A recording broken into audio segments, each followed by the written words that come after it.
सभी लोग आज जोड़ेंगे। नमो अरिहंताणम नमो सिद्धाणम नमो आयरियाणम नमो अजायाणम नमो लोए सब साहुणम। जय बोलिए देवादिदेव प्रथम तीर्थंकर आदिनाथ भगवान की, अंतिम तीर्थंकर महावीर भगवान की। इस युग के प्रतिमा चारित्र चक्रवर्ती शांत सागर जी महान मुनिराज की, अनंतानंद सिद्ध परमेश्वर जी भगवानों की। सभी को जय जिनेन्द्र जय दू जड़ेंद्र। हम लोग सम्यक कौमुदी ग्रंथ का स्वाध्याय कर रहे हैं। सम्यक दर्शन के साथ में इसमें एक शब्द जुड़ा है कौमुदी। शुरू की कई कक्षाओं तक हमें भी कौमुदी शब्द का अर्थ नहीं पता था, जब तक प्रसंग नहीं आया था कथानक में कौमुदी महामहोत्सव का। आवाज फुले ना। तो कौमुदी शब्द संभवतः उस महोत्सव के कारण से सम्यक्त के साथ जुड़ा हुआ है। सम्यक्त की चर्चा चली थी। सम्यक्त का मतलब सम्यक भी होता है, कई जगह ग लगा रहता है, कई जगह क लगा करके, दोनों जगह दोनों चीजें हमने कई बार देखी हैं, तो किसी भी तरीके से चल जाता है सम्यक्त कौमुदी। तो ये ग्रंथ अजित सागर जी महाराज द्वारा संकलित है, संपादक हैं इसके, और लेखक का नाम हमें मिला नहीं है इस ग्रंथ में। अनुवादक का नाम है पन्नालाल जी साहित्यचार। तो हो सकता है जहाँ भी जिस भी पांडुलिपि से ग्रंथ लिया है तो वहाँ पुराने आचार्य बहुत बार ऐसा प्रसंग आया है गुप्त रूप से रखते थे, क्योंकि अपनी कर्मों की निर्जरा करने के लिए ग्रंथ लिखते थे, ना कि अपना नाम यश कीर्ति करने के लिए। जैसे हम लोग यहाँ पर स्वाध्याय कर रहे हैं, अपने लिए स्वाध्याय कर रहे हैं। क्लास शुरू होने से पहले भी आप लोगों को बताया कि स्वयं के लिए करना है, बोझ समझ के नहीं करना है। अपने कर्मों की निर्जरा के लिए, अपने पुण्य के आश्रम के लिए, और अपना जो हमने पूर्व पर्याय में पूर्व काल में कोई पाप कर्म कर दिए हैं तो पाप कर्म हमारे मंद हो जाएं, कम हो जाएं, उसके लिए स्वाध्याय है। तो ऐसे ही वर्तमान में तो चलो माइक मिल गया, 10 आदमी मिल गए हमें बैठ करके।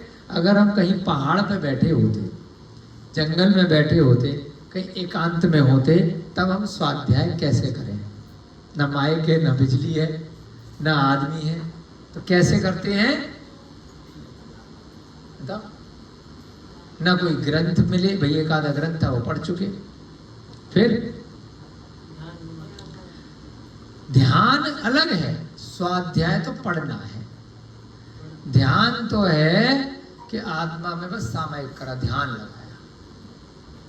सारी चीजें होती है ना, लगातार ध्यान कई बार नहीं हो पाता है, खाली बहुत रेयर, बहुत कम जीवों का लगातार कंटिन्यूअस ध्यान होता है।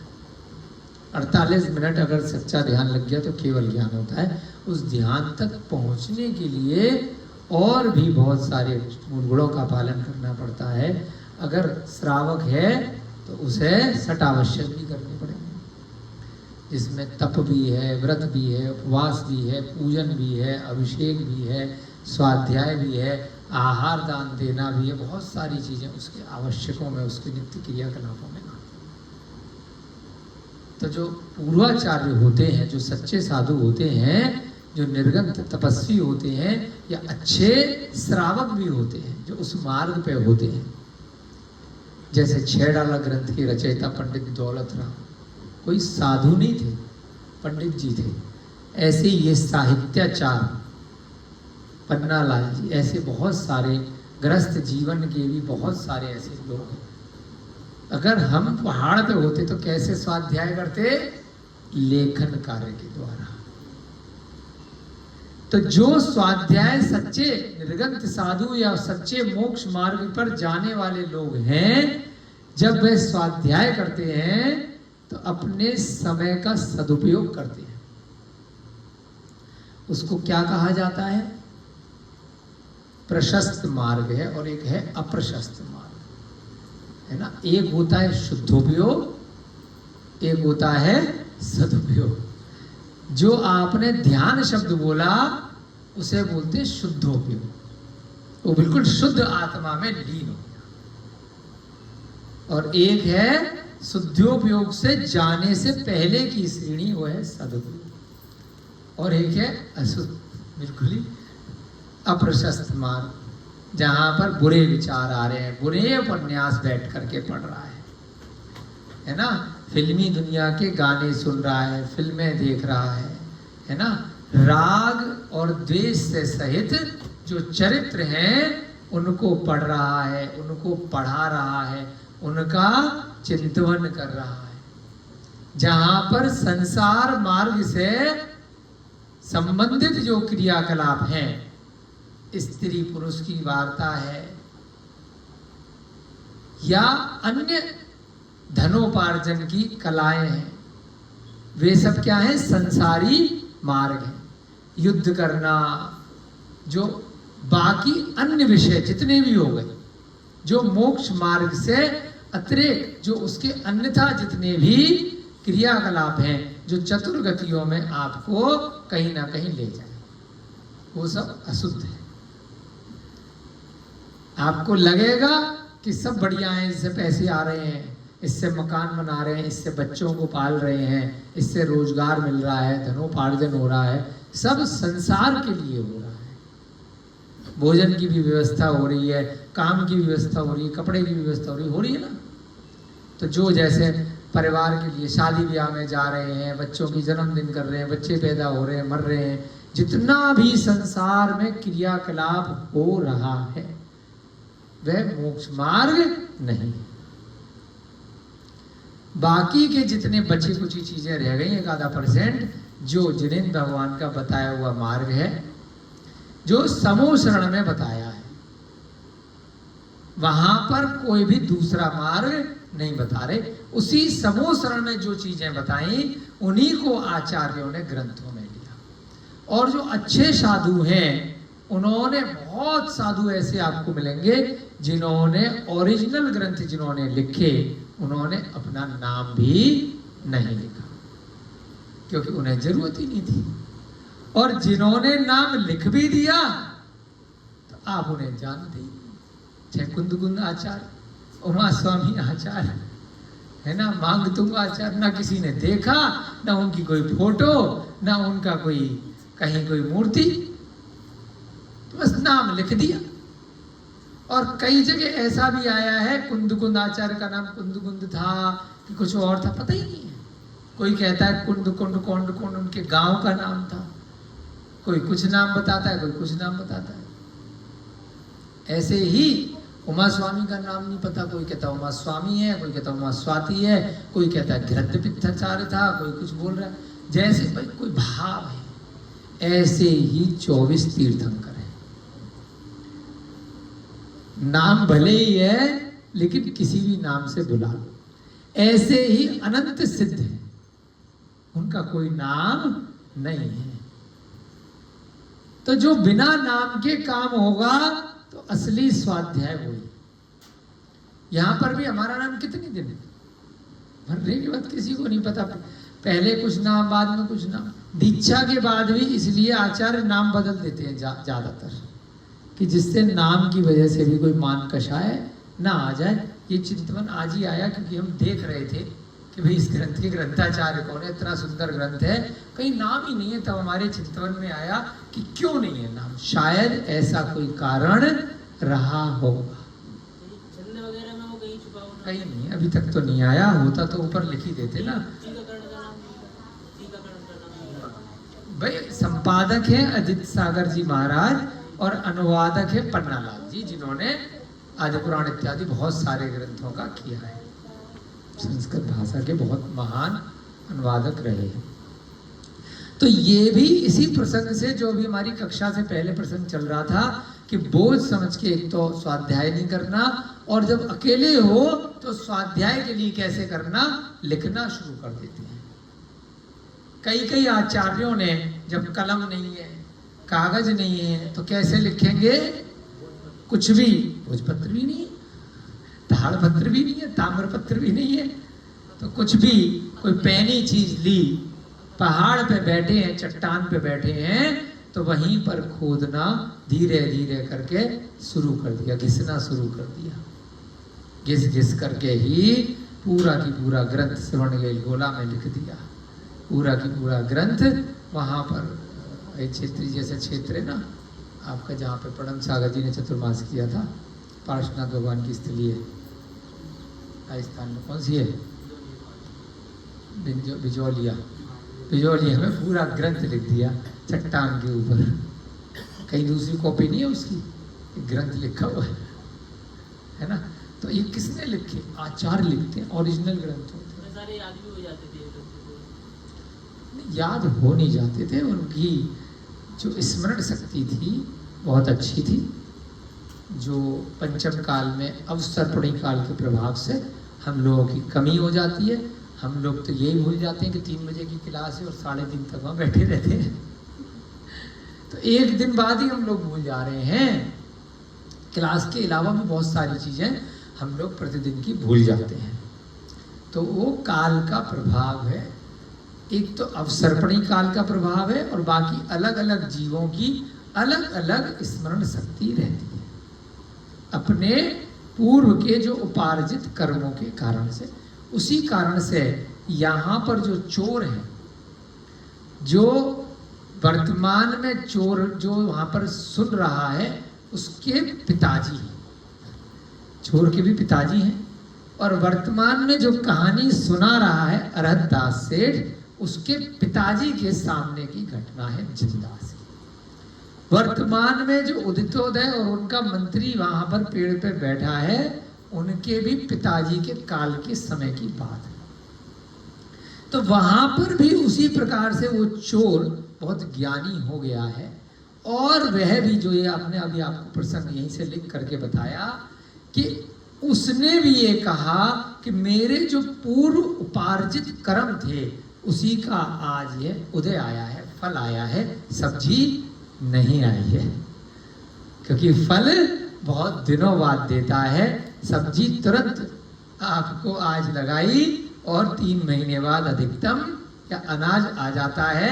फल तो हो सकता है वो 5 साल से चोरी कर रहा था, 10 साल से कर रहा था, आज उसका उदय में आया तो 5-10 साल वो पूरा परिपक्व हो गया था, मैच्योर्ड हो गया था, तो कह रहा था ये तो मेरा पाप है ही नहीं, ये तो बहुत बढ़िया काम है, आज तक पकड़ा गया ही नहीं और कभी पकड़ा नहीं जाऊंगा। इस जन्म में नहीं पकड़ा जाता तो अगले जन्म में जरूर पकड़ा जाता। अच्छा है, भला है, इसी जन्म में पकड़ा गया। तो अब वो कह रहा है, प्रवचन दे रहा है कि मेरे ही कर्मों का उदय आया है। होनहार जो होनी होती है वो कभी टलती नहीं है। सूरज पश्चिम से निकल जाए, हो सकता है रात में चंद्रमा की जगह सूरज निकल जाए, हो सकता है स्त्री शांत स्वभाव की हो जाए, हो सकता है, जनरली नहीं होती है पत्नी, लेकिन हो जाए, हो सकता है, कभी कभी हो सकती है, लेकिन जो कर्म बांधा है वो नहीं उदय में आए, वो नहीं हो सकता है। अब तक तो कह रहा था कभी उदय नहीं आएगा, अब क्योंकि पकड़ा गया है तो कह रहा है ना। फिर क्या कहा उसने कि जिस प्रकार से हजारों लाखों करोड़ों गायों में गाय का बच्चा अपनी माँ को पहचान लेता है, ऐसे ही जिसने कर्म किया है अपने मालिक को ही पहचानेगा, वहीं जाकर के वो फल देगा। बच्चे ने कर्म किया तो माँ नहीं भुगते, पिताजी ने कर्म किया तो पुत्र नहीं भुगतेगा, दोस्त ने कर्म किया तो दूसरा दोस्त आके खड़ा हो जाए कि तेरे कर्म में झेल लूंगा, नहीं हो सकता। असंख्यात नहीं, अनंत जीव हैं इस पूरे 3 लोक में। उन अनंत जीवों में भी जिस जीव ने कर्म किया है उसका जो आत्मा है वही फल भोगेगा। उसके अलावा उसी के बगल में कोई चिपका हुआ जीव बैठा है। हमारा जो शरीर है, इस शरीर के अंदर भी असंख्यात जीव भरे हुए हैं, असंख्यात है, कोई गिनती 1 करोड़ 2 करोड़ 10 करोड़ 100 करोड़ 1 लाख करोड़ नहीं है अंकल जी, कोई लिमिट नहीं है। इतने जीव हैं हर एक के शरीर के अंदर, है ना। वो सभी जीव भी अपने अपने पूर्व उपार्जित कर्मों के कारण से वहां पैदा हो रहे हैं, वहां मर रहे हैं। शरीर में पानी में अलग, रक्त में अलग, पस में अलग, मल में अलग, है ना। ऊपर जो स्पर्श इंद्रिय है उसमें अलग, बाल में अलग, कान में अलग, सब भरे पड़े हैं। वो सब अपने अपने अलग कर्म भोग रहे हैं। मैं जो बोल रहा हूँ गौरव जैन, ये अलग जीव है पूरा एक, उसके अंदर असंख्यात जीव अलग है, बहुत सारे जीव हैं, एक नहीं है अलग। ऐसी आपके शरीर में विनय जी, ऐसी रोहिता जी के में, ऐसी विजय के में, ऐसी जितने यहाँ लोग बैठे हैं, तो उनके अपने अपने कर्म हैं, अपने अपने मालिक को ढूंढ लेते हैं। जैसे ही कोई कर्म बांधा, जहां मरण हुआ वहां पर उस कर्म का उदय आएगा। ये संसार ऑटोमेटिक चल रहा है, जैसे ये घड़ी सेल डालने के बाद ऑटोमेटिक घूम रही है, टक टक टक। एक सेल वाली घड़ी होती है, एक चाबी भरने के बाद ऑटोमेटिक वाली होती है। अपने आप से कोई भी यंत्र जिस प्रकार से घूम रहा है, वैसे ही वह कर्म रूपी यंत्र अपने आप घूम रहा है। कोई भगवान किसी को नहीं कंट्रोल करता, नियंत्रण करता। कोई ब्रह्मा नहीं है, कोई विष्णु नहीं है, कोई महेश नहीं है, हैं कथनचित है। वो कोई भी साकार रूप में प्रत्यक्ष नहीं है। आदिनाथ भगवान को ही आदि ब्रह्मा बोल दिया, उन्हीं के 1008 नाम में उन्हें ही महेश बोल दिया और उन्हें ही विष्णु भी बोल दिया। 3 चीजों को पकड़ लिया संसार मार्गी वालों ने, कि एक संसार को बनाने वाला है, एक संसार को चलाने वाला है, और एक संसार को संहार करने वाला है। कोई अपनी बनाई हुई चीज को अपने आप से बिगाड़ेगा क्या? कभी नहीं बिगाड़ेगा। अपने ही पुत्र को आप मार दोगे क्या? है अंकल जी, कितना भी उद्दंड होगा मार नहीं सकते। जब संसार में ब्रह्मा के सारे पुत्र हैं, ये पूरी सृष्टि, नदी, सरिता, सरोवर, पेड़ पौधे, पहाड़, ये सब उसी ब्रह्मा के द्वारा यदि बनाए गए हैं, वो क्यों आग लगाएगा? क्यों उपदेश देगा कि इस दिन के बाद कर्मों के कारण से ये संसार चल रहा है हर जीव के, और कर्मों के कारण से ही वह जीव इस संसार को उजाड़ते हैं। अवसर्पणी काल और उत्सर्पणी काल के भेद से यह भरत और ऐरावत क्षेत्र के अंदर ये 6 काल का समय निरंतर अनादि काल से चलता आ रहा है। तो जब छठा काल समाप्त होता है प्रत्येक अवसर्पणी काल के अंत में, तब प्रलय आती है, और उसके बाद 49 दिन तक वह प्रलय चलती है 7-7 दिन के अंतराल से। उसके बाद दोबारा से सृष्टि की रचना प्रारंभ हो जाती है, फिर से उत्सर्पणी काल प्रारंभ होता है। 7-7 दिन की 7 प्रकार से प्रलय आती है। तब सारे की सारे जो बड़े बड़े मनुष्य गति इत्यादि के जीव रहते हैं, ये सब समाप्त हो जाते हैं, और फिर अच्छा काल धीरे धीरे प्रारंभ होता है। ये केवल भारत क्षेत्र में और ऐरावत क्षेत्र में होता है। जम्बूद्वीप और जम्बूद्वीप के बाहर है घातकी खंड, और उसके बाहर है अर्ध पुष्कर द्वीप। ये 3 प्रकार से, पहला द्वीप जम्बूद्वीप, दूसरा द्वीप घातकी खंड, और तीसरे में अर्ध माने आधा, अर्ध पुष्कर द्वीप तो आधा। एक जम्बूद्वीप, एक घातकी खंड, एक और एक 2, और तीसरे का आधा, तो कितने हो गए? 2.5। इन तीनों को मिलाकर के बोलते हैं 2.5 द्वीप। यहां पर होता है मनुष्य लोग, इन सब जगह मिलाकर के। इस सबका जो आकार है, इस सबका जो पूरा की पूरा व्यास है, और वहां की जो पूरी की पूरी आपकी त्रिज्या और पूरी की पूरी बीच की जो रेखा है, उसको क्या बोलते हैं? 45 लाख योजन का इसका व्यास है। त्रिज्या का मतलब होता है आधी, बीच के मध्य बिंदु से लेके परिधि तक जब गोला होता है, आप लोगों ने स्कूल में पढ़ा होगा, और व्यास होता है डायामीटर डी, तो वह उसका पूरे वृत्ताकार ढाई दीप का व्यास कितना है? 45 लाख योजन। तो उसमें सारे की सारे मनुष्य रहते हैं। उस पूरे के पूरे ढाई द्वीप में 170 क्षेत्र होते हैं, जिसमें कि 5 मेरु संबंधी 5 भरत क्षेत्र होते हैं और 5 ऐरावत क्षेत्र होते हैं। कितने? 10 हो गए। 5 भरत और 5 ऐरावत। पंचमेरु कौन कौन से होते हैं? सुदर्शन, विजय, अचल, मंदर और विद्युन्मान। सर ठीक है जी, विजय जी आपका नाम कितना फेमस है ना? सुदर्शन, विजय, अचल, मंदर और विद्युन्मान, ये 5 मेरु संबंधी 5 भरत क्षेत्र हैं और 5 ऐरावत क्षेत्र हैं, और प्रत्येक मेरु संबंधी 32 विधेय क्षेत्र होते हैं। कितने? 32 गुणा 5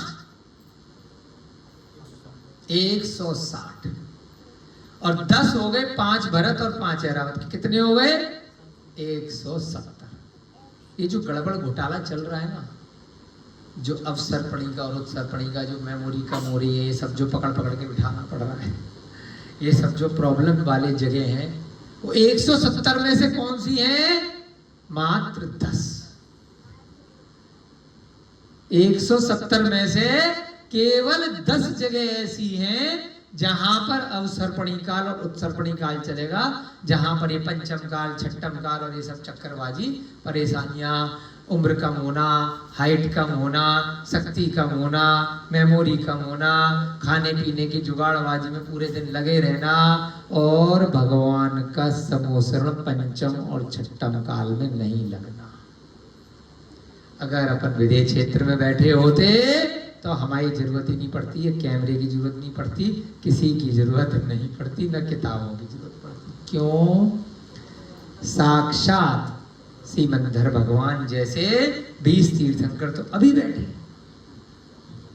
यहाँ बैठे बैठे आप चिंतन करो और पहुंच जाओ विदेश क्षेत्र सीमंधर भगवान के पास। पढ़ते हैं ना देव शास्त्र, उसमें पूजा पढ़ते हैं ना 20 तीर्थंकर, विद्यमान 20 तीर्थंकर रोज पूजा पढ़ रहे हैं, पता ही नहीं है 24 से 20 कब हो गए, डेली पढ़ रहे, डेली पढ़ रहे। इतनी महिलाओं के साथ हमने देखा शालीमार बाग में, बहुत जगह है, डेली 50 साल हो गए पूजा पढ़ते पढ़ते।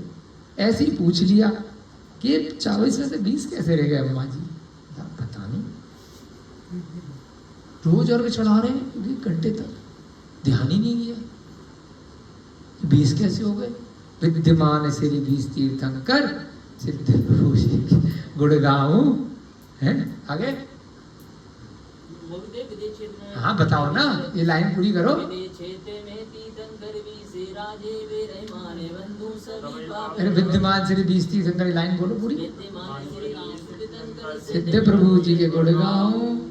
आगे है? हाँ, इसमें विदेश क्षेत्र में विद्यमान है।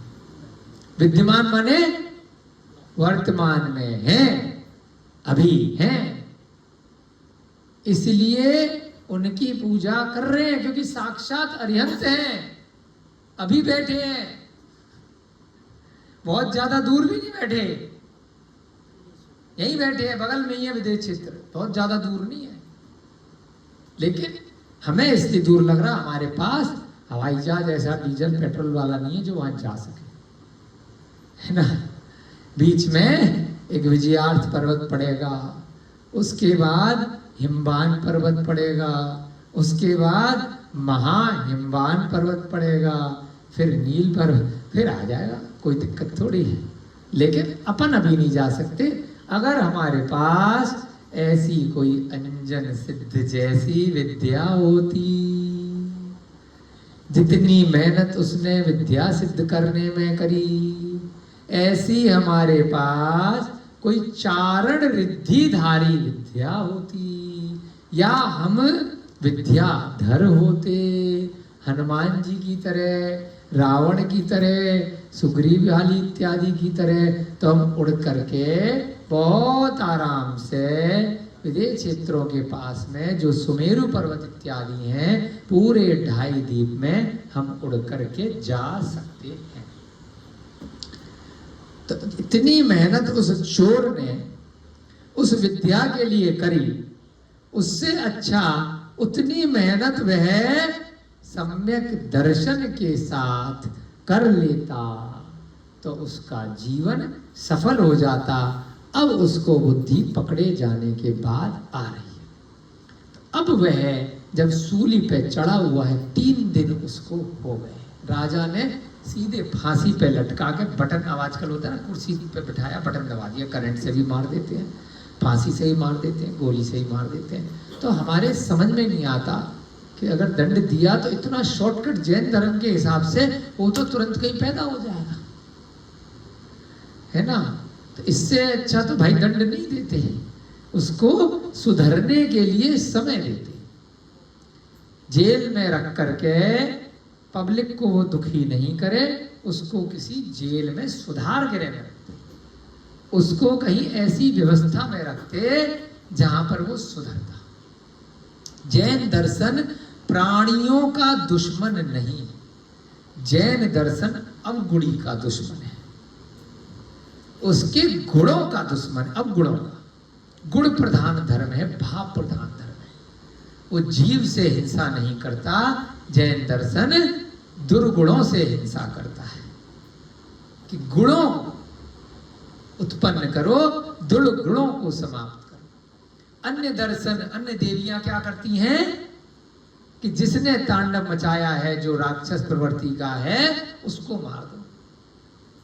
अरे जब आप संसार में इतने श्रेष्ठ हो, आपके पास आप देवी हो, आप देवता हो, आपके पास इतनी रिद्धियां हैं, आपके पास इतनी सिद्धियां हैं, तो जो व्यक्ति बुरा है चुटकी बजाओ उसका मन चेंज हो जाएगा। उसको मारने की क्या जरूरत है इतने सारे भूत प्रेत लटका करके, है ना। वो देहली पे बैठ करके उसका आधा आदमी ये आधा वो, है ना, और उसको मार रहे हैं, उसका पेट चीर रहे हैं। सोच करके देखो, चिंतन करके देखो कि दोनों में फर्क क्या है। वो काल्पनिक कथा है, ये सत्य कथा है। प्रहलाद की भी कथा काल्पनिक है, तारा कैसे बन सकता है मनुष्य, है ना, ध्रुव तारे वाली। बहुत सारी ऐसी कथा हैं कि शांति से बैठ करके देखोगे कि देवी देवता भगवान किसी को मारने क्यों आएंगे अगर वो भगवान है।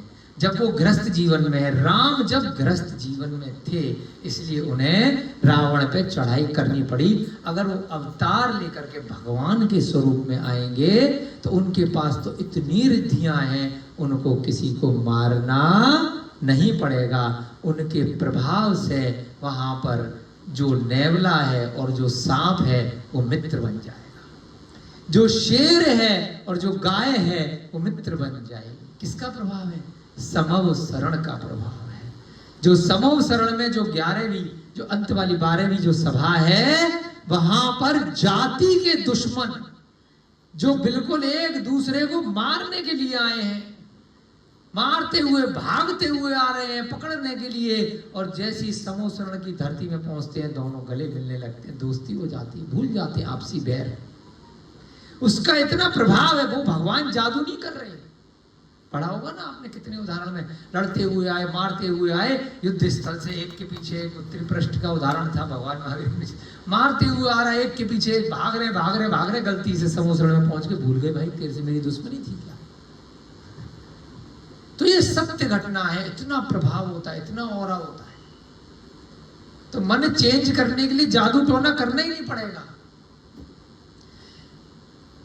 तो इसलिए जैन दर्शन क्या कहता है, किसी भी बुरे व्यक्ति को दंडित नहीं करना, बस उसको समूह शरण में बिठा दो। उसको जिनवाणी सुनने का कहीं पे स्वाध्याय हो रहा है वहां बिठा दो, अपने आप उसका मन परिवर्तन हो जाएगा और वो दुष्ट व्यक्ति से भी बहुत सच्चा व्यक्ति बन जाएगा। परशुराम के भी उदाहरण आता है बहुत सारे, उसका मन बदल गया। रावण का भी, कुंभकर्ण का उदाहरण पद्म पुराण में आया है, कितना दुष्ट था, उसको जब राम ने छोड़ दिया दीक्षा ले ली, मेघनाथ ने भी, कितने सारे उदाहरण। दुष्ट से दुष्ट व्यक्ति भी मोक्ष चला गया। और यहाँ जो अब प्रसंग आने वाला है, हमने बस आपसे विचार करते करते जब आपका इंतजार कर रहे थे तो अगला पैराग्राफ पढ़ लिया था, इसलिए थोड़ा सा बता दे रहे हैं, वही प्रसंग आने वाला है, इसीलिए इतनी देर से समझा रहे हैं कि कहाँ तो कितना बड़ा चोर, कहाँ डाकू के राजा की थाली में रोज जलेबी खा रहा है, और वहां पर जिन दास से कह दिया कि 3 दिन हो गए, राजा ने या तो मार करके खत्म करता, यहाँ श्रृंगालों के खाने के लिए छोड़ दिया। सियार मुझे नोच नोच कर खा रहे हैं, दर्द से कराते हुए बस मरते मरते बोल पा रहा हूँ, जिंदा हूँ, मरा नहीं, मार दो या तो, है ना, या बचा लो। कौओं ने मेरा सिर जर्जर कर दिया है, श्रृंगालों ने मेरे पैर नीचे से आधा शरीर खा लिया है, पूर्व कर्म ऐसा आया, बताओ क्या करूं। हे सेठ जी, तुम दया के सागर हो, परम धार्मिक और महावृक्ष के समान, जगत के उपकार हो, तुम्हारे बारे में सुना है, आपके द्वारा जो किया जाता है वह सभी लोग उपकार के लिए किया जाता है, इसलिए आप मुझ प्यासे को पानी ही पिला दो, ज्यादा कुछ नहीं। तो आधा शरीर खा चुका है, ऊपर से लटका हुआ है, फिर भी कह रहा पानी पिला दो, 3 दिन हो गए। पूर्वकृत कर्म नगर में, देश में, पर्वत पर, भूतल पर, समुद्र में, मित्रों के सन्निधान में, आकाश तल में और मध्य ग्रह में, सब प्रकार से पीछा नहीं छोड़ता। इतना भी उसकी बुद्धि है कि वह ऐसी स्थिति में भी ज्ञान बता रहा है कि मेरा पूर्वकृत कर्म है, मैं कहीं भी इस नगर में भाग जाऊं, इस देश में कहीं भी जाकर छिप जाऊं, किसी भी पहाड़ पे चढ़ जाऊं, कहीं भूतल में घुस जाऊं, समुद्र में चला जाऊं, मित्रों के घर जाके चला जाऊं। आते हैं ना बहुत सारे आतंकवादी, है ना, वो किसी मित्र के पास जाकर छिप जाते हैं, खुद भी मरते हैं, बाद में उस मित्र पे भी केस लग जाता है कि तूने इसको पनाह दी थी। पकड़ा था ना संजय दत्त को, आतंकवादियों को 2-3 दिन के लिए ठहराया था, 1 आध दिन के लिए, कितने साल जेल में रहा बेचारा। बाद में उसने कबूल कर लिया कि हाँ फंस गया था चक्करबाजी में। मित्रों के पास भी चला जाऊं, सन्निधान माने उनकी संगति में, उनके घर जाके छिप जाऊं, आकाश तल में छिप जाऊं, मध्य ग्रह में छुप जाऊं, तब भी पीछा नहीं छोड़ता। कौन कह रहा है? चोर कह रहा है। किसको कह रहा है? जिनदास को। बच्चा सुन रहा है, अरहतदास। जिसका चित्त सब जीवों पर दया से द्रवीभूत रहता है, उसी को ज्ञान और मोक्ष की प्राप्ति होती है। जिसका चित्त तो समझते हो ना, जिसका विवेक बुद्धि है ना, इसका मन सब जीवों पे दया से द्रवीभूत रहता है। क्या कह रहा है?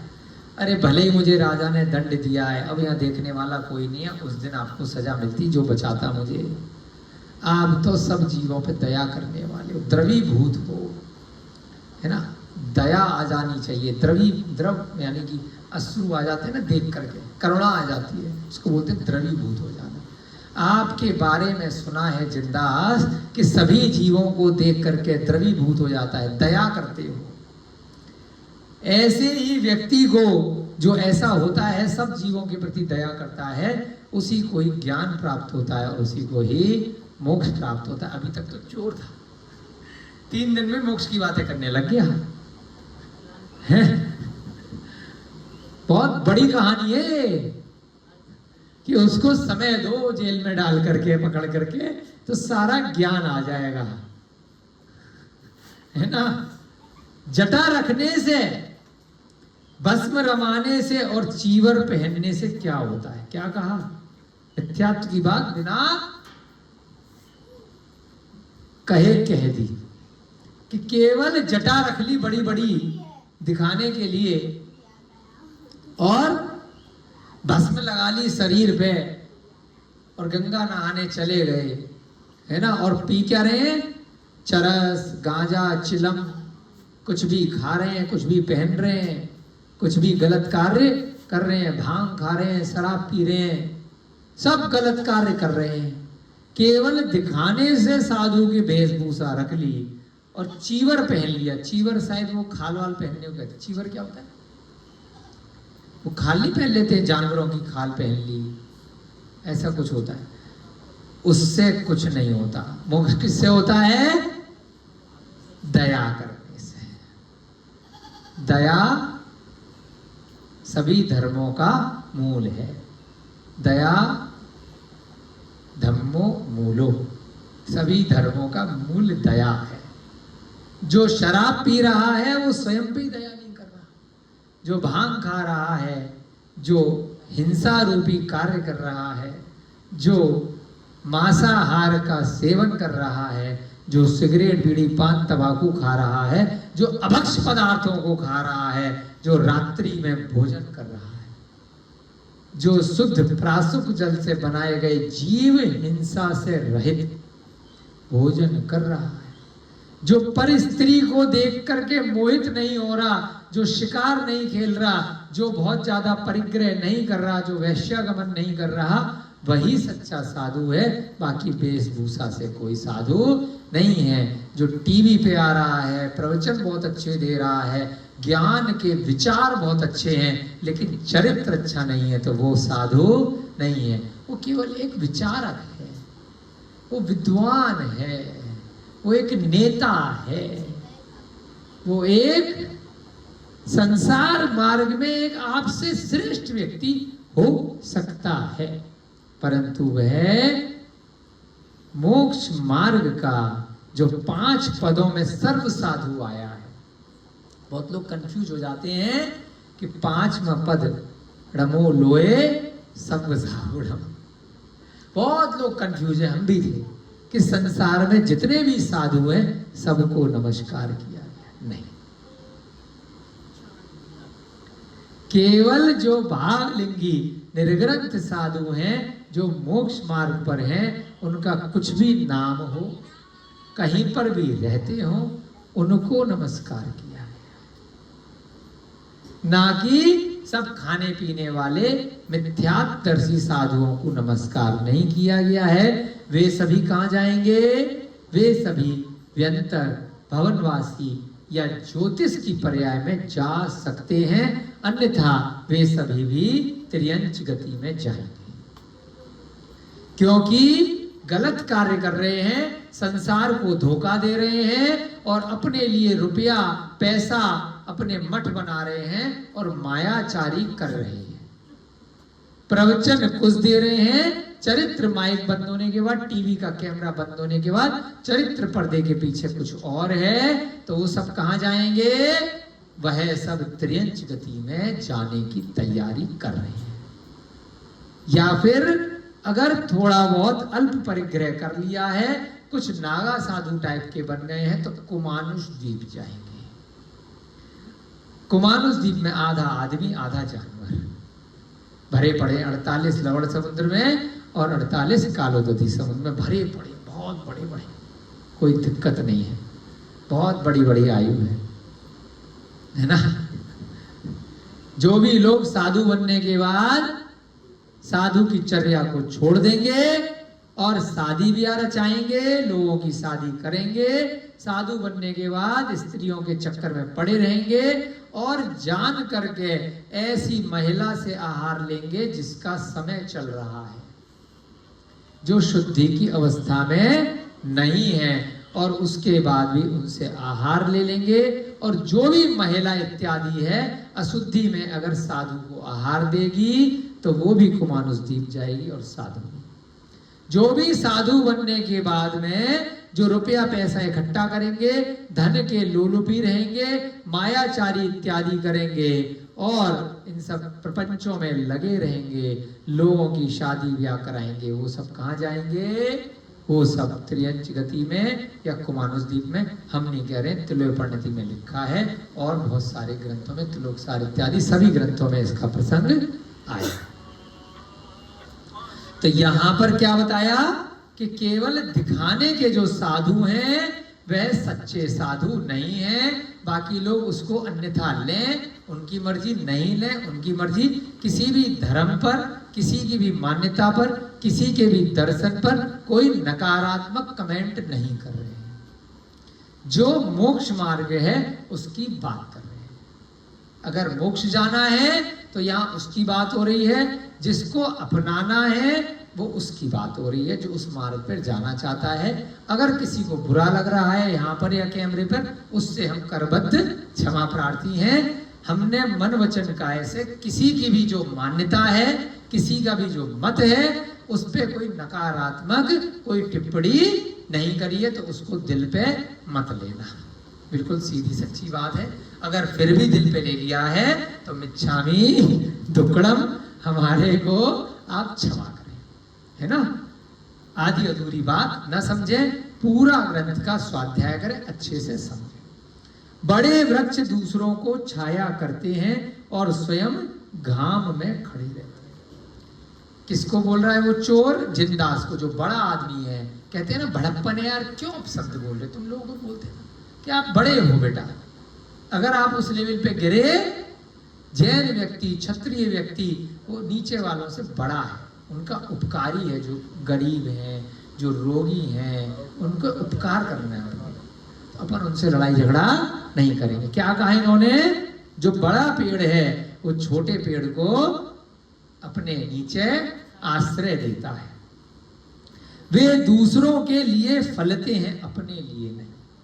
बड़े वृक्ष पे जो फल लगते हैं, जो छाया लगती है, वो दूसरों को देते हैं, स्वयं तो ऊपर की धूप खाते हैं। गाय परोपकार के लिए दूध देती है, वृक्ष परोपकार के लिए फलते हैं। गाय भी अपने बच्चे को देने के बाद जो बच जाता है, दूसरे ले जाओ। वृक्ष भी परोपकार के लिए। वृक्ष कभी देखा अपना फल खुद खाते हुए? वृक्ष अपनी छाया लेते हुए कभी देखा है? नहीं देखा ना।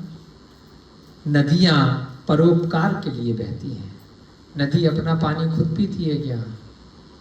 सत्पुरुषों की प्रवृत्ति परोपकार के लिए होती है। हम भी बैठे हैं, यहाँ पर डबल हो रहा है। यहाँ क्या हो रहा है? मनुष्य का उदाहरण क्यों नहीं दिया?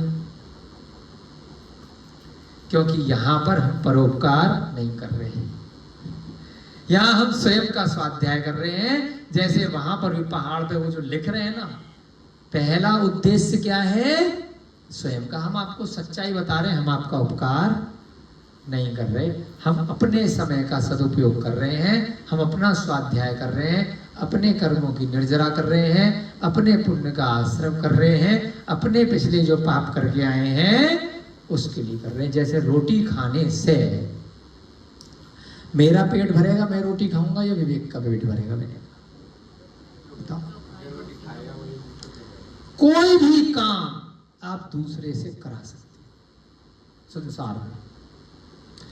खाना, आप माँ बेटे की जगह खुद खाना खा ले, उसके बाद दूध पिलाएगी तो बात अलग है। सोच के बताओ, है अंकल जी कभी देखा है कोई भी इस पूरे संसार में कोई जानवर या मनुष्य प्रत्यक्ष रूप से? रविकांत बताओ, है? कितना भी बीमार आदमी होगा, उसके हिस्से का खाना डॉक्टर खा लेगा। इस संस्था को चलाने के लिए मैं 1 महीने चला जाऊं, फिर भी संस्था चलेगी कि नहीं चलेगी? चलेगी। कैसे चलेगी? बोला सकता आंटी ने, क्योंकि लोग चला रहे हैं। सच्चाई चलेगी, 100% चलेगी, 1000% चलेगी। सारे की सारे मंदिर, सारे की सारे घर परिवार आपके दादाजी गए, किसी ने संभाला काम, पिताजी गए, किसी ने संभाला, बेटा जाए, कोई संभालेगा। अभी आकाश जी हमारी संस्था में है, परिवार में 4 लोग चले गए, लेकिन परिवार चल रहा है कि नहीं चल रहा है? इस संस्था में भी कोई ना कोई काम, हम सारे काम व्यवस्था बांट सकते हैं। अब कल मान लो छुट्टी पे जाना, कोई दूसरा करेगा, हम जाएंगे कहीं पे तो कोई और करेगा। यहीं पे हम नहीं चल रही व्यवस्था।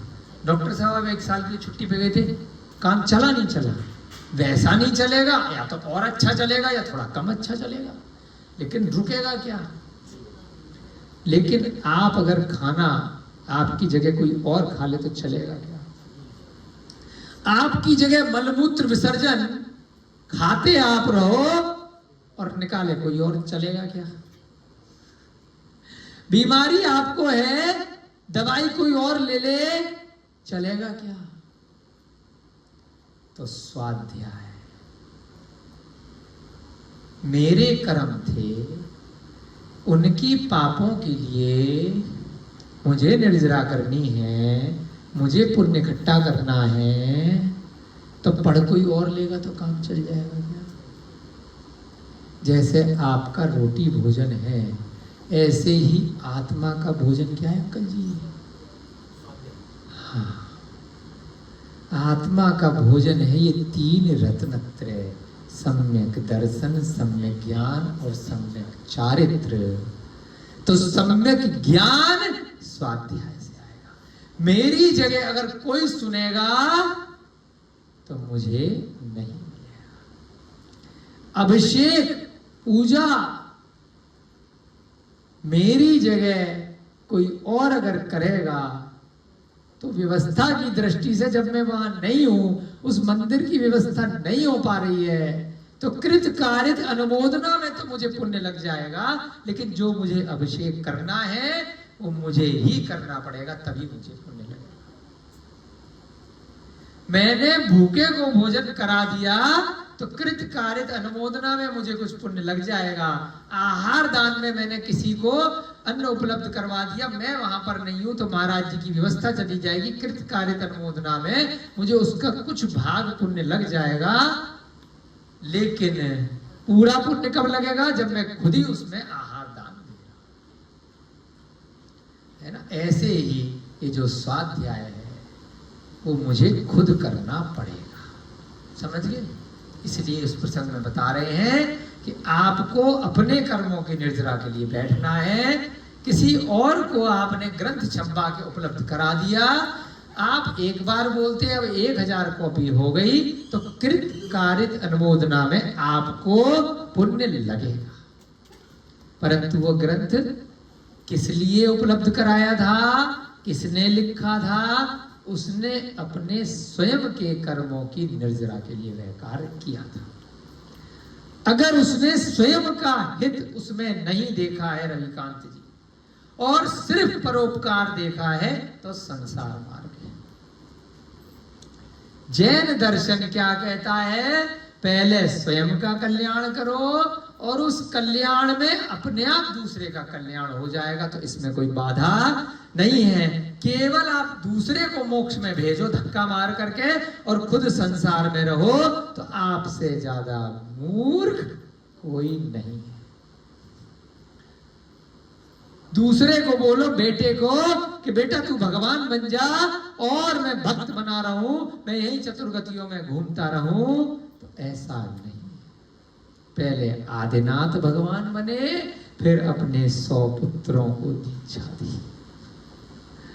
भरत बाहुबली लाइन लगा दी, समझ रहे हो? 100 की 100 पुत्र, और जो बेटियां थी ब्राह्मी सुंदरी, बेटियों को भी स्त्री पर्याय से मुक्ति दिला करके अगले भव में वो भी गई। क्या दिक्कत है, क्या बाधा है? और यहाँ न केवल भरत के भी लाइन लगा करके सारे की सारे, खाली एक बचा, कौन? मारीच, वो महावीर बन गया बाद में जाकर के। बाकी सारे की सारे उसी भव से निपटा दिए, दादा पुत्र। फिर उसके बाद पीढ़ी चलती रही है, वो तो कुछ के नाम है, सब लाइन लगा करके जो आएगा पिछले कैसे आएगा? जो पिछले जन्म में ऐसे कर्म मांदे वो वहां जाकर के पैदा हो जाएगा, जहां मोक्ष की लाइन लग रही है वहीं जाएगा वो जी, जहां फटाफट से काम होना है। ऐसे ही राम पैदा नहीं हुए दशरथ के यहाँ, दशरथ ने भी दीक्षा ली। और राम से पहले कौन मोक्ष चले गए बताओ? उसके घर में बताओ पंडित जी। राम से पहले लवकुश मोक्ष चले गए, दोनों पुत्र, दोनों की दोनों हैं। मागी तुंगी से नहीं गए, गुजरात में इनके पड़ोस में से गए।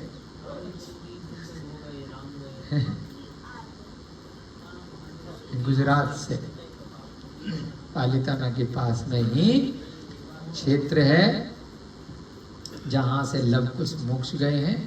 कौन सी जगह है जहाँ ट्रॉली जाती है? दाओ है, ट्रॉली से जाते हैं ना, देवी का भी मंदिर है वहां पर,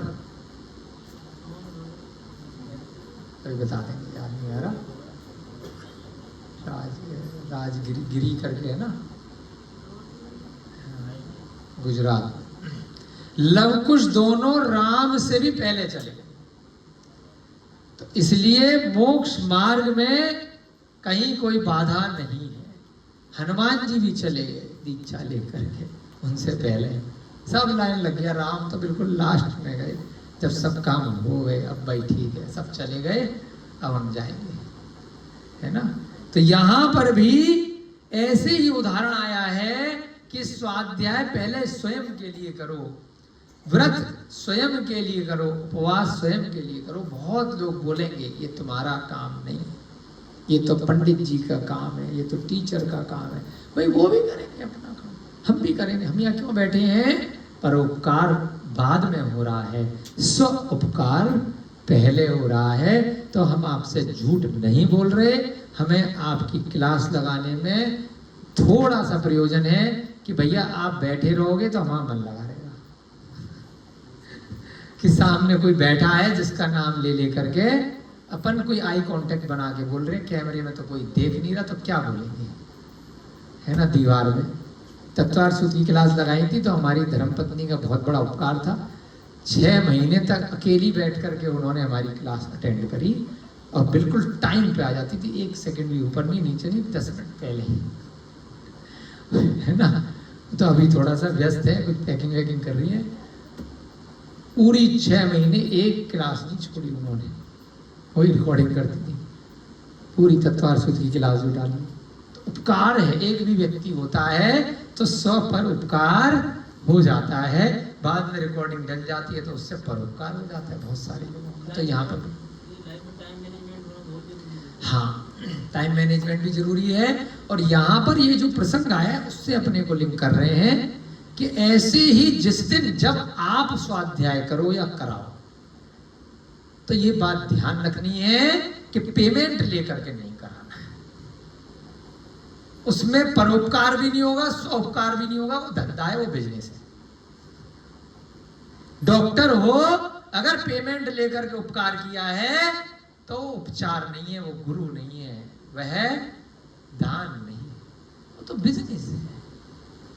कहीं ना कहीं से भगवान रास्ता दिखा देगा, आपके कर्म रास्ता दिखा देंगे, आपकी दाल रोटी चलती रहेगी। आपको पुण्य तब मिलेगा जब आपने निशुल्क किया है, और उस निशुल्क में फिर आपकी चॉइस है कि कौन सी श्रेणी का पेशेंट है, उत्तम श्रेणी का है, मध्यम श्रेणी का है, जघन्य श्रेणी का है, निकृष्ट श्रेणी का अगर पेशेंट है जो इनमें नहीं आ रहा है, साधर्मी भी नहीं है, और बाद में जाकर के ठीक होने के बाद आप ही को मारेगा, आप ही को गालियां देगा, और या बाहर जाते ही मांस भक्षण करेगा, शराब इत्यादि पिएगा, परस्त्री सेवन करेगा, कषाय करेगा, सत्यव्यसन करेगा, तो भाई कोई और कर ले, तेरे को बता देता हूँ कहाँ जा, मैं नहीं कर सकता, तेरे ऊपर अपना समय खराब, क्योंकि तू सुधरने वाला नहीं है। न मेरे पास इतना समय है, न तेरे पास इतना समय है, मेरी दुकान तेरे लिए बंद है, मेरी दुकान तो केवल निशुल्क है, ऐसे लोगों के लिए है जिनसे मेरा भी उपकार हो और लेने वाले का भी उपकार हो। जो यहाँ पे स्वाध्याय को ग्रहण करेगा, जो वहाँ कैमरे में ग्रहण करेगा, मेरा काम तभी है। और यहाँ से कोई ट्रिक लेकर के अगर वो उससे कोई गलत कार्य करेगा तो सारा दोष तो मुझे आएगा।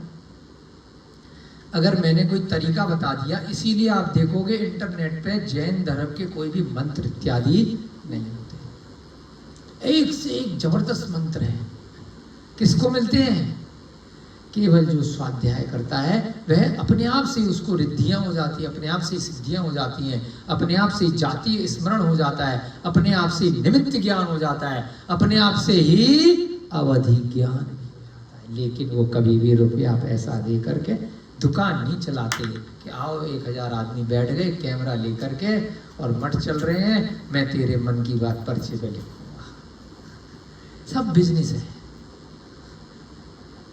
जैन साधु को उनसे 1 करोड़ गुना ज्यादा ज्ञान है, हर जैन साधु को। कई करोड़ गुना ज्यादा। जिस दिन दुकान खोल ली उस दिन नरक त्रियंच गति, श्योर शॉर्ट कन्फर्म। जिस दिन पर्चा लेकर के बैठ गए श्योर शॉर्ट है, तो क्यों बैठेंगे, मरना है, चलाओ दुकान, बतेरे बैठे। इसलिए कोई भी मंत्र पब्लिक में नहीं देते, कोई भी सिद्धि पब्लिक में नहीं देते, अपने आप हो जाती है, अपने लिए होती है। विष्णु कुमार की कथा है ना, क्रिया रिद्धि सिद्ध हो गई, इसी काल की तो कथा है, ज्यादा पुरानी बात है थोड़ी है। रक्षाबंधन की कथा, उन्हें खुद ही नहीं मालूम था कि क्रिया रिद्धि है, उंगली करूंगा तो सुमेरु पर्वत तक पहुंच जाएगा, और मनुष्य लोग तक 2.5 दिन तक 45 लाख योजन तक पहुंच जाएगा, है ना। राजा वसु की, बलि की, इनकी कथा है ना, आप सब पढ़ते हो रक्षाबंधन पे। तो उनको खुद ही नहीं मालूम उनको रिद्धि हो रखी है ध्यान में, परंतु दूसरे को पता है। तो ऐसे ही यहाँ पर प्रसंग है कि सत्पुरुष की प्रवृत्ति परोपकार के लिए है, लेकिन अपन सब क्या है, हम तो भैया कोई परोपकार नहीं कर रहे, पहले अपना स्वयं का उपकार कर रहे हैं।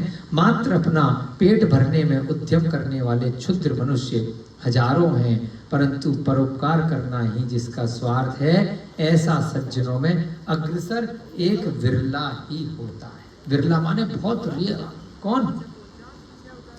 अपना पेट भरने के लिए हजारों मनुष्य हैं, नौकरी करेंगे, काम धंधा करेंगे, रिक्शा चलाएंगे, तांगा चलाएंगे, गाड़ी चलाएंगे, कैमरे चलाएंगे, स्कूल चलाएंगे, डॉक्टरी करेंगे, सब। अरे मैं बड़ी मेहनत कर रहा हूँ, बहुत काम कर रहा हूँ, बहुत काम कर रहा हूँ। रमेश अंकल भी तो बाहर गाड़ बैठे हैं, वो मटका चला रहे हैं, वो दुकान, सब कर रहे हैं ना, और दूसरे को सुना रहे हैं। परंतु परोपकार करना जिसका स्वार्थ है, यहाँ पर हम सब क्या कर रहे हैं, काफी सारे लोग, अभिषेक जी बहुत सारे, कि स्वयं पे भी उपकार कर रहे हैं, और साथ साथ इनके पास चॉइस थी, सरकारी नौकरी लगी थी भाई साहब के पास, इनके पास भी चॉइस थी अच्छी खासी, ये विश्वरूप जी की नौकरी कर रहे थे, संकल्प जी भी कहीं काम कर रहे थे। यहाँ पर ज्यादातर लोग कैसे हैं, आपके पास भी कपड़े की दुकान चल रही थी, अंकल जी भी कागज का बिजनेस कर रहे थे।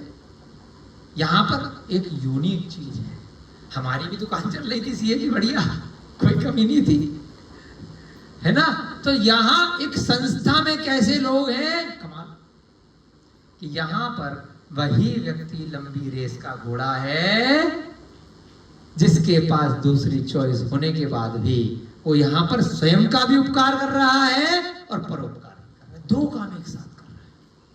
कई सारे ऐसे लोग हैं जो केवल नौकरी के लिए संस्थानों मैदानों में काम कर रहे हैं, ज्ञानदानम गुरुकुल में उनकी गाड़ी ज्यादा लंबे समय नहीं चलती, क्योंकि वो है 200 रुपए 100 रुपए उस पेमेंट देख करके यहाँ काम कर रहे हैं। उनको 100 रुपए कहीं एक्स्ट्रा दिहाड़ी मिलेगी, वहां चले जाएंगे। यहाँ अभिषेक को, पूजा को समझ रहे हैं कि ड्यूटी है, यहाँ पर 15 मिलेंगे, कहीं 16 मिल जाएंगे तो चले जाएंगे। चाहे वह धर्म से रिलेटेड कार्य नहीं कर रहे, वह कहीं पर भी जाकर के कपड़ा बेच रहे, दुकान पे परचूनी लगा करके बैठ रहे, तो यहाँ जितना उनको पुण्य मिल रहा था, जितना फायदा मिल रहा था, वो उस पैसे के लिए भूल गए। तो सीधे सीधे उदाहरण आ रहा है, अपना पेट भरने के लिए उद्यम करने वाले संसार में हजारों लोग हैं, परंतु परोपकार करना जिसका स्वार्थ है, ऐसे सज्जनों में कुछ विरले होते हैं। ऐसे जिंदास जी आप हो, उनकी पट्टी पढ़ा रहा है। दुख से भरने योग्य, 10 मिनट और करेंगे। दुख से भरने योग्य उदर को पूर्ण करने के लिए वडवानल समुद्र को पीता है, परंतु मेघ माने बादल, गर्मी से परिपूर्ण जगत का संताप दूर करने के लिए पीता है। आज हुई ना बारिश। दुख से भरने योग्य उदर को पूर्ण करने के लिए वडवानल समुद्र को पी लेता है। वडवानल कोई कथानक में आता है ऐसा। वडवानल क्या होता है? बादल। अच्छा, समुद्र को पी लेता है। दुख से भरने योग्य उदर, बहुत दुखी है, उसको, उदर माने पेट, उसको पूर्ण करने के लिए वडवानल समुद्र को पी लेता है। कोई कथानक में आया होगा, देखेंगे इसके लिए भी बाद में, कि समुद्र को पी लिया, परंतु जो मेघ है, जो बादल है, गर्मी से परिपूर्ण जो जगत है, उसका संताप करने के लिए पी लेता है। हे सेठ जी, मैं मानता हूं। सेठ जी कौन? जिनदास। हे सेठ जी, अब हाथ तो छोड़ नहीं पा रहा, बेचारा लटका हुआ है। हे सेठ जी, मैं मानता हूं कि तुम परोपकार के लिए रचे गए हो। इस तरह अनेक प्रकार से सेठ की स्तुति करी। किसने? उस चोर ने, जिसको अंजन सिद्ध विद्या सिद्ध थी। अब पकड़ा गया है। चोर के यह वचन सुनकर यद्यपि सेठ ने कुछ करना, अरे भाई डर रहा है तो, राजा की अवज्ञा समझी। सबको डर था। क्या अनाउंसमेंट किया था? जो इस चोर से बात करेगा उसके घर पे चोरी का माल ढूंढा जाएगा और उसको भी राजदंड दिया जाएगा। तो अब वो भी डरा हुआ है। वो कह रहा है कि अगर मैंने इसको बचा लिया तो राजा की अवज्ञा हो जाएगी, इसके गुप्तचर छुप करके देख रहे हैं। तथापि आर्द्र चित्त से युक्त होने के कारण परोपकार के लिए सेठ ने कहा। अब होशियार सेठ है, जिन्हें भगवान के दर्शन करने के लिए बच्चे को ले जा रहा है। वहां पर जंगल में कोई निर्गंत साधु हैं, उनके दर्शन के लिए जा रहा है, प्रतिमाओं के दर्शन के लिए जा रहा है। परोपकार तो आ रहा है मन में, बीच का रास्ता निकाल रहा है कि राजा की भी आज्ञा हो जाए और मेरा भी काम हो जाए और इसका भी काम हो जाए। देखो, कभी आपके साथ ऐसा प्रसंग आ जाए तो इस कहानी से सीखना। सेठ ने उससे कहा, हे वत्स, मैंने 12 वर्ष तक गुरु की सेवा की है। मैंने 12 साल तक अपने गुरु की कुछ सेवा की है। आज प्रसन्न होकर के उन्होंने मुझे मंत्र का उपदेश दिया है। उन्होंने मुझे एक मंत्र दिया था 12 साल तपस्या करने के बाद। यदि इस समय मैं तुम्हारे लिए पानी लेने के लिए जाता हूं, मैं पानी लेकर तो घूम नहीं रहा, तुमने खाली ये कहा है कि मुझे पानी पिला दो, तो वह मंत्र मैं भूल जाऊंगा। मैं याद करता हुआ जा रहा हूं एक मंत्र, बड़ा अजीब सा मंत्र है, लगातार मेरा ध्यान वहां है। तुम्हारे चक्कर में पड़ा तो मैं पानी लेने जाऊंगा, ढूंढूंगा 1 आध घंटे, फिर लाऊंगा, तो मैं मंत्र भूल जाऊंगा, इसलिए मैं नहीं जा रहा। तो चोर ने कहा, अच्छा बाबूजी ये बताओ इस मंत्र से क्या सिद्ध होगा? सेठ ने कहा, यह पंच नमस्कार मंत्र है। आड़म ताड़म, ध्यान आ गई कहानी। सेठ ने कहा, यह पंच नमस्कार मंत्र है, यह सब सुख देता है। पंच परमेष्ठियों के पदों से संग्राम, समुद्र, गजेंद्र, सर्प, सिंह, दुष्ट बीमारी, जल, शत्रु और बंधन से होने वाले तथा चोर, ग्रह, भ्रम, राक्षस, शाकनियों से उत्पन्न भय नष्ट हो जाते। यार हम तो 5000 बार पढ़ चुके, क्यों नहीं हो रहा? होगा, समय काल भी जरूरी, कोई जादू नहीं है ना। आप सच्चे ध्यान से उस मंत्र को करो और सही समय, सही काल, आपके कर्म, बहुत सारी चीजें होनी चाहिए। कोई जादू थोड़ी है कि खिलाई और औषधि भी रोहितास जी सबको नहीं लगती है। एक ही औषधि, एक ही काढ़ा या 10 मरीज को देते हैं, 2 को लगता है, 8 को नहीं लगता। उसकी काल लब्धि नहीं आई, उसका समय नहीं आया, उसके कर्म नहीं आए। हॉस्पिटल में, एक ही हॉस्पिटल में हमने कमाल का माहौल देखा है। 100 लोग तो उसी डॉक्टर की पूजा कर रहे हैं और 100 लोग नीचे आके उस डॉक्टर को गाली दे रहे हैं। उसी डॉक्टर को क्यों? कोई उस हॉस्पिटल को बंद कराने के लिए पुलिस बुला रहा है, कोई उस हॉस्पिटल को लाखों रुपए दे रहा है कि यहीं पे भेजो। कैसे? उसने अपने कर्म है, दोष दे रहे हैं हॉस्पिटल को, निमित्त मान लिया हॉस्पिटल को, निमित्त मान लिया डॉक्टर को, औषधि को। औषधि कुछ नहीं करती, औषधि सब कुछ करती है, परंतु आपके कर्म, आपकी काल लब्धि, आपका समय काल आपको लगेगी तब। एक पानी की बूंद भी आपको लग सकती है और एक नीम और बहुत सारी औषधि नहीं लग सकती अगर आपका समय नहीं आया, कर्म अगर खराब है। तो बहुत सारी चीजें एक साथ जरूरी है। यहां पर भी वही बात आ रही है। पंच नमस्कार मंत्र तो है, संग्राम से भी जिता देगा, सबको जिता दे, सबको मालूम है। ब्रह्मोगार यहाँ जितने बैठे सबको मालूम है, आपके शत्रु भी जैन है और आप भी जैन हो, मान लो तो ब्रह्मोगार में पढ़ रहे तो भगवान, अरे मेरी तो सुन ली उसकी नहीं, ऐसे कैसे? यहाँ पे संकल्प जी और आकाश जी लड़ रहे हैं, दोनों ब्रह्मोगार में जानते, दोनों से अभिषेक करते हैं, एक जीत गया एक हार गया, तो उसका भाई साहब कर्म देखा जाएगा। हाँ, तो दोनों ही अपने आप को सही सिद्ध कर रहे।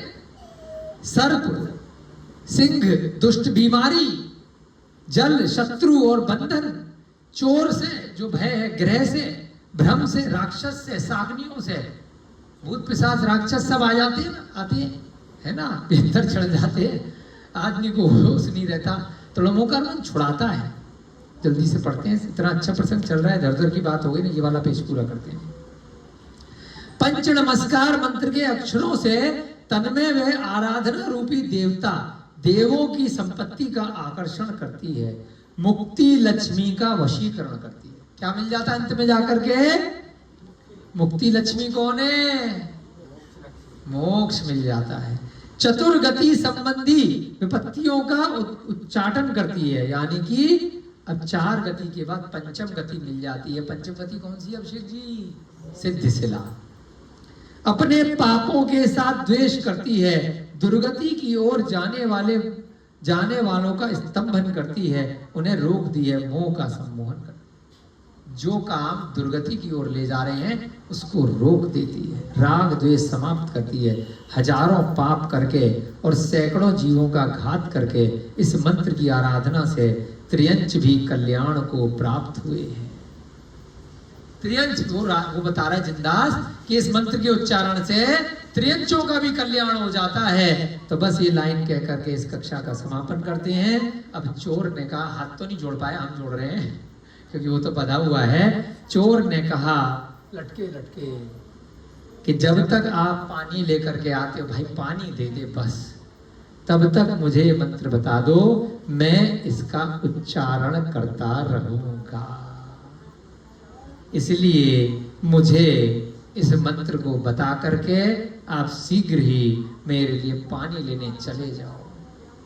शेर ने कहा ठीक है तथास्तु। इस प्रकार मंत्र को उसको बता करके मुझे वहीं छोड़कर, मुझे माने कहानी कौन सुना रहा है? कहानी, हाँ कौन बोला?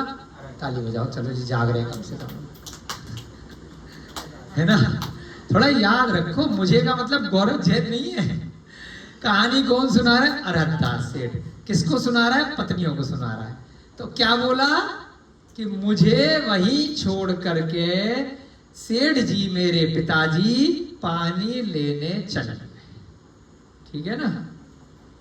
अब यहां पर कल देखेंगे कि क्या हुआ। वह चोर जो है मंत्र पढ़ता रहा, मंत्र पढ़ता रहा, मंत्र पढ़ता रहा। अरहतदास सेठ तमाशा देखता रहा, देखता रहा, देखता रहा और पिताजी जिंदास पानी लेने चले गए। अब देखेंगे कल की कक्षा में कि पानी आता है या नहीं आता है, उस अरहतदास का, जिंदास का क्या होता है ना, उसका फल देखेंगे। और कल देखते हैं कहाँ से कक्षा लगेगी, क्योंकि कल हमें 5 दिन के लिए महावीर जी जाना है शिव चक्र के विधान में, तो कुछ ना कुछ व्यवस्था करेंगे। हो सकता है कि वहीं से क्लास लगाएं या आकर के लगाएं, जैसी व्यवस्था बनेगी, है ना। आप लोग कोई भी परेशान नहीं होना, सबको यहाँ पे स्वाध्याय निरंतर करना है। जय बोलिए महावीर भगवान की, अनंतानंद सिद्ध परमेश्वरी भगवानों की। सभी को जय जिने, जय दू जय।